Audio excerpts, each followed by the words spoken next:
இன்றே டவுன்லோட் செய்து உங்கள் ஃபேவரட் ஷோக்களை என்ஜாய் பண்ணுங்க. இன்னும் ஆர்டர் எடுக்க யாருமே வரல. அந்த டேபிள்ல போய் ஆர்டர் எடுப்பா. இவன் வேற கொஞ்ச நேரம் நிக்க விட மாட்டான். கண்ணு பொறுக்காது. உனக்கு லேட்டா தான் வரும். இன்னொரு ஆர்டர் வந்துருச்சு. போன சார். ஆமா, என்ன சாப்பிடுறீங்க? Idli, vada, dosa, pongal, puri, chapati, parotta, chilli idli, set dosa, fried rice, noodles, அடாவில் எல்லாமே இருக்கு. ஆமா, உங்களுக்கு என்ன வேணும்?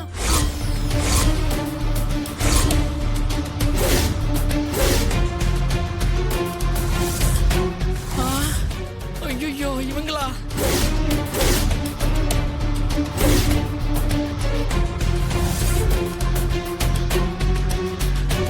சமாளிப்போம். ஆமா, என்ன சாப்பிடுறீங்க? டேய், நீயா? நீ எப்பறா இங்க? கடைசில நீ சர்வரா? யார கேக்குறீங்க? என்னையா? கடைசியில இல்ல, நான் இருந்தே சர்வர்தே. ஆமாண்டா, உன்னதான். என்ன எதுவுமே தெரியாத மாதிரி கேக்குற? ஹலோ, நீங்க யாரு என்னன்னே தெரியல.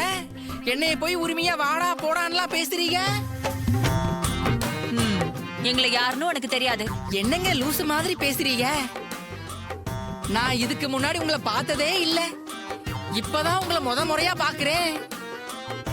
டேய், நீ அந்த கிழவியோட பேரன் தானே? இங்க என்ன பண்ணிக்கிட்டு இருக்க? ஆமா, கிழவியோட பேரன் தான். எங்க அம்மாவை பெத்த அம்மா இருக்காகல்ல, அந்த கிழவியோட பேரன். எங்க அப்பாவை பெத்த அம்மா இருக்காகல்ல, அந்த கிழவியோட பேரன். இதுல எந்த கிழவிய சொல்றீங்க? நீங்க வந்ததுல இருந்து ராங்காவே பேசி என்ன கன்ஃபியூஸ் பண்றீங்க.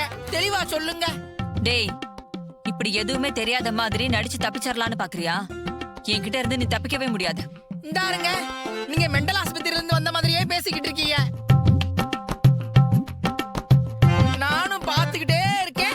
என்னைய நீங்க ரெண்டு பேரும் இன்சல்ட் பண்ற மாதிரியே பேசிக்கிட்டு இருக்கீங்க. நீங்க இட்லி சாப்பிட வந்தீங்களா இல்ல இன்டர்வியூ பண்ண வந்தீங்களா?